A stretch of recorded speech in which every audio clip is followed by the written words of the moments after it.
you may remember at some point, there was the World Showcase Players that played here in the United Kingdom Pavilion. I think they were in Italy, a few other places. I can't remember which countries exactly they were in, but they would come here and they would perform these street shows. And it was a lot of fun. Now the knights found themselves standing in front of the Castle Carbonac. Why, look, it's the Castle Carbonac. Nice. Which happened to be the holy place of the Holy Grail! Grail, Grail, Grail! Whoa! Of the two knights, Braver Knight. Braver Knight, I've got this! Ha-ha! Being the bolder knight, I've got this! Ha-ha! Being the far more intelligent knight. Go ahead. Now, a week in miles to go ahead. Step forward, approach the door, and ring the bell. 500 years before electricity was invented. I tell you. Bling, bling, bling, bling, bling, bling. It's a rapid-fire doorbell. Yeah. What's a bell? Yeah. That was some serious bling-bling right there. Well, nothing happened, so the two knights pushed the doors open. All right, yeah. Oh, wow, nice. Now you have to say bonjour. No. I know you're English. Bonjour! They opened the French door. And you're probably wondering, yeah, but what does that have to do with anything? And the answer is, it has everything to do with its history. And the person who formed the troupe in the first place, one C. McNair Wilson, who Disney wanted to become an Imagineer because of his creativity. So there's a story to tell about the entirety of how this came together that I want to tell you now. Over in downtown Orlando, there's a place called SAK. It was improvisational theater where guys would get up on the stage, and girls, and be up there and doing total improv based on input from the person who was hosting the show and the audience. And it was really a great time and just a lot of fun. So I'd like to tell you a little bit about story about SAK theater sport and how it relates to Disney. So there's actually two links to Disney. The first one is through Wayne Brady. Wayne was a regular contributor to the show. He would be there most nights and doing his act. And the guy was great. I mean, the whole show was really good. Everybody that was there was really pretty entertaining. But Wayne kind of stood above everybody else. Wayne was just an amazing character. And he could do anything. He could sing, he could dance, he was quick on his feet, he was quick-witted, he'd really think up things. He grew up there in Orlando and got to work for the SAK company and was really just remarkable. From what I remember, many Disney executives made their way over to SAK every once in a while just to check out some of the new comedy that was coming out, some of the things that were going on. And they were able to eventually get Wayne Brady to come and work for them at ABC and do some work in various capacities. And one of them, of course, was Whose Line Is It Anyway? And that show just grew in popularity for a number of years and was really great.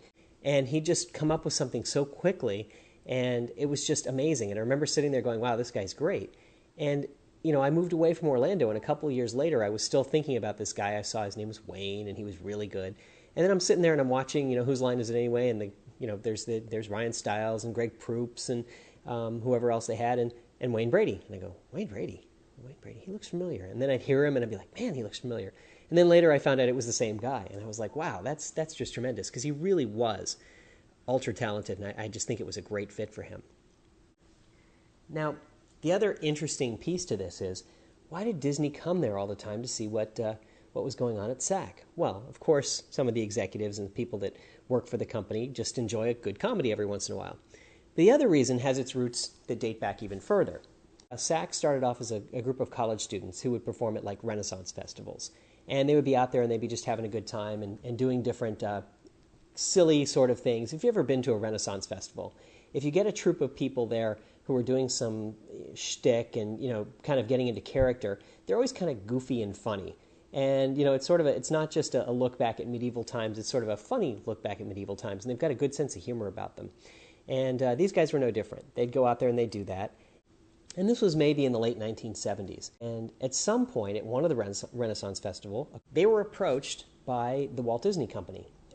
Disney was going to open a new theme park that was going to be called Epcot. And what they were looking for was some people to come and perform in various lands to have a little fun and do some shtick kind of like this. So it would be some of the same stories they were telling here and some of the same comedy they were doing, and maybe a little extension of it, but they'd be telling stories and having some fun and interacting with the guests in the park. So they had this idea and they presented it to the SAK company, and the SAK company readily accepted. So on opening day in 1982 of Epcot, the SAK Theater Company was actually employed at the Walt Disney Company to do performance art. So SAK actually started performing at the Italy Pavilion, doing some of the shtick that they had created for the Renaissance festivals, but kind of extending that out into some other things. Now, when Alicia saw that, she thought it was Bobino. She became so excited, she ran right out here. Look at her go.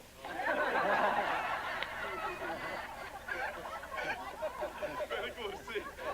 And then she jumped up and down with great excitement. Oh, oh, oh, oh, oh. Hey, it's a down the hall and to the left.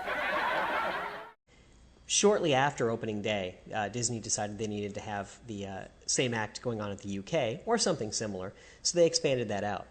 Then they eventually added it over to Future World, and having another group performing in the Communicore area.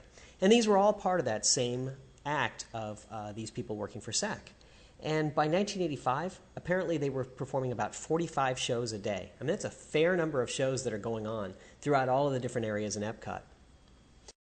So they were out there doing it for, I think their contract was 10 years, and toward the end of their contract, the Disney company approached them again and asked them if they told them, more or less, that they would like them to become cast members and have them perform on a regular basis.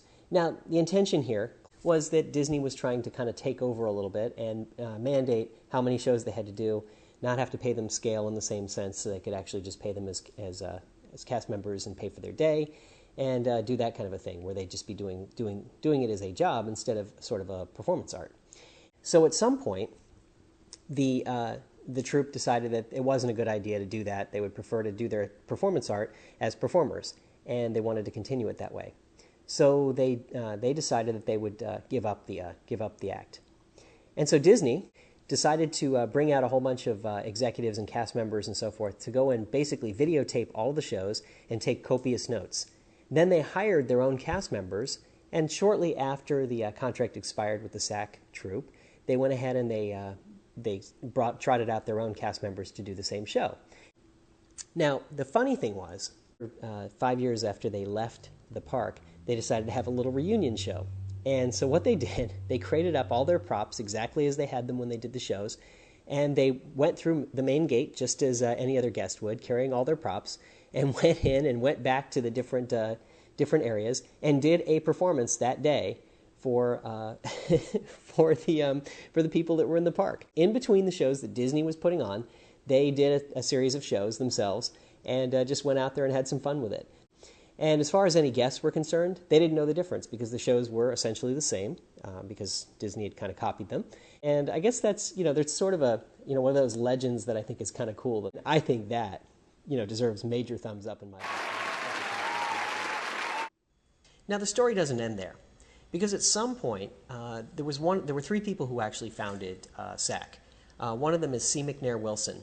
And Wilson was actually tapped at some point to become an Imagineer for Disney.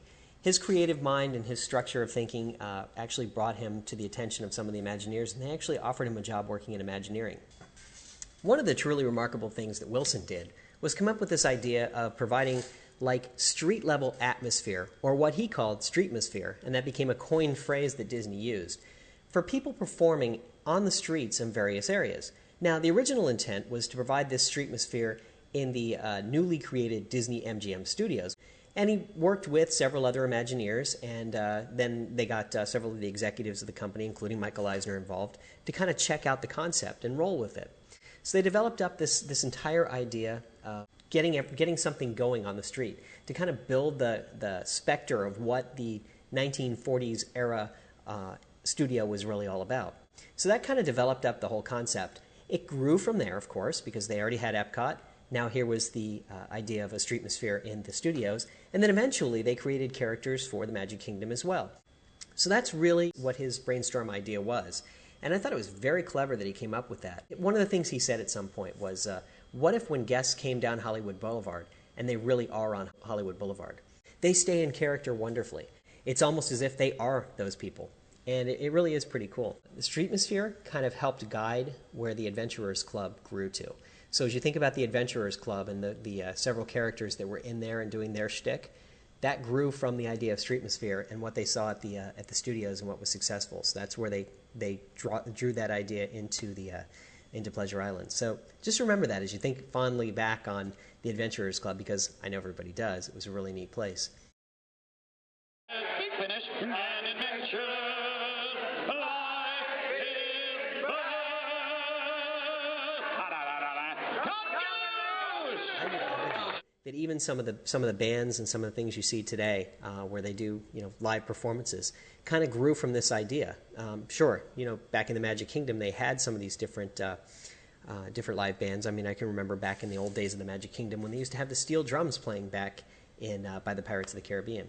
But taking that to a new level and adding something new and unique to it and interacting with the guests. I mean, these were just, before it was the steel drum performers. They would come out there, they would play, they would do their show, and then they would just disappear backstage. Here you're talking about a new level of interaction with guests and doing something more. And, as you start to think about all the things that Disney has brought in since then, it really kind of comes from that. And it becomes a refinement of everything that goes on. They just keep thinking about it over and over and over, and thinking up new ideas for how to make it work. And SAK still performs today in downtown Orlando, so if you're ever up in Orlando and you're looking for an evening's entertainment, call over there and get yourself a ticket. I mean, it's really worth the time and the effort to go over there. So anyway, that's the story about SAK and how it intersects with Disney.